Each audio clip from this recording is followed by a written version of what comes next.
Hai semuanya, kembali lagi di channel Portal Edukasi. Pada kesempatan kali ini, kita akan membahas rangkuman materi PAI kelas 8 bab 1, yaitu tentang inspirasi Al-Quran, melestarikan alam, menjaga kehidupan. Materi ini sudah kurikulum merdeka ya. Mari kita mulai dengan hukum bacaan Lam Jalalah. Lam Jalalah adalah huruf lam yang terdapat pada lafal Allah Subhanahu wa Ta'ala. Ada dua cara dalam membaca lam jalalah, yaitu secara tafhim dan tarkik. Tafhim adalah membunyikan huruf-huruf tertentu dengan suara atau bacaan tebal. Bacaan tafhim dibaca dengan cara mengucapkan huruf di bibir sambil menjorokkan ke depan. Lam jalallah dibaca tafhim apabila berada di awal kalimat setelah harokat fathah atau setelah harokat domah. Tarkik adalah membunyikan huruf-huruf tertentu dengan suara atau bacaan tipis. Bacaan tarkik dibaca dengan cara mengucapkan huruf di bibir agak mundur sedikit dan tampak agak meringis. Lam jalallah dibaca tarkik apabila berada setelah harokat kasroh. Selanjutnya, hukum bacaan ra. Seperti lam jalallah, ada huruf ra juga bisa dibaca secara tafhim ataupun tarkik. Huruf ra dibaca tafhim apabila berharokat fathah, domah, sukun yang didahului huruf berharokat fathah atau sukun yang didahului harokat domah. Huruf ra dibaca tarkik apabila berharokat kasroh atau sukun yang didahului oleh huruf berharokat kasroh. Selanjutnya, kita masuk ke materi mensyukuri nikmat dengan melestarikan alam. Allah Subhanahu wa Ta'ala telah menciptakan bumi beserta isinya untuk dapat kita manfaatkan dan nikmati. Dalam Quran Surat Ibrahim ayat 32, dijelaskan bagaimana Allah memberikan nikmatnya kepada kita semua di muka bumi ini. Dalam surat berikut ini, yang artinya, Allah lah yang telah menciptakan langit dan bumi dan menurunkan air hujan dari langit. Kemudian dengan air hujan itu, Dia mengeluarkan berbagai buah-buahan sebagai rezeki untukmu. Dan Dia telah menundukkan kapal bagimu agar berlayar di lautan dengan kehendaknya. Dan Dia telah menundukkan sungai-sungai bagimu. Quran Surat Ibrahim ayat 32.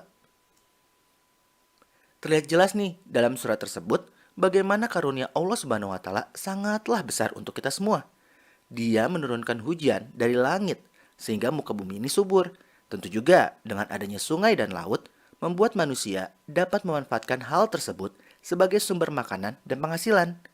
Pada ayat ini juga dijelaskan bahwa manusia pun bisa memanfaatkan alam sebagai sarana transportasi untuk mendistribusikan makanan dari satu tempat ke tempat lain.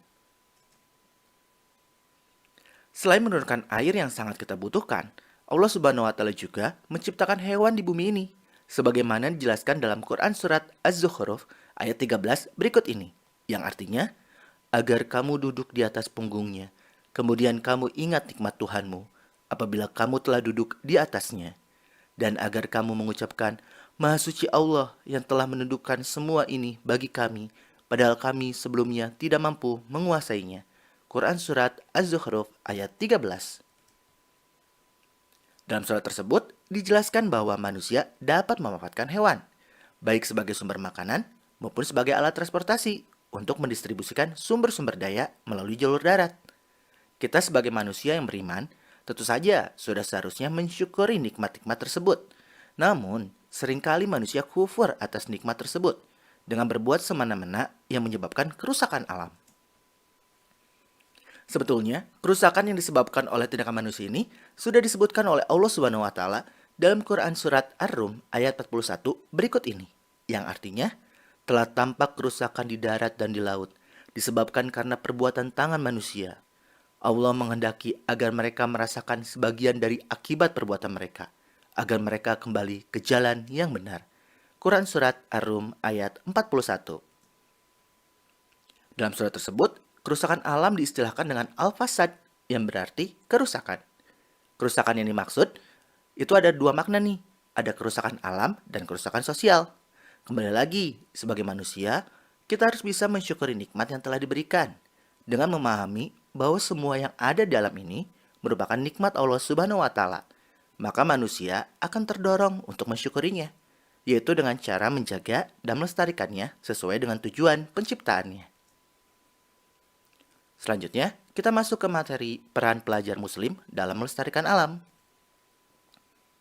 Sebagai seorang pelajar muslim, tentu saja kita harus menunjukkan perilaku yang berdampak pada pelestarian alam. Nah, contohnya kayak gimana nih? Bisa mengurangi penggunaan plastik sekali pakai, membuang sampah pada tempatnya, memisahkan sampah organik dan anorganik, mendaur ulang sampah anorganik, menanam dan merawat tanaman, dan lain-lain. Masih banyak ya. By the way, kalau tentang menanam tanaman, itu ada hadisnya juga loh. Nih seperti ini, yang artinya, dari Anas bin Malik, ia berkata, Rasulullah SAW bersabda, tidaklah seorang muslim menanam pohon, tidak pula menanam tanaman, kemudian pohon atau tanaman tersebut dimakan oleh burung, manusia, atau binatang, melainkan menjadi sedekah baginya. Hadis riwayat Al-Bukhari. Nah ya mungkin cukup sekian. Terima kasih telah menyimak video pembelajaran hingga selesai. Semoga bermanfaat kita semua. Jangan lupa like, comment, and subscribe.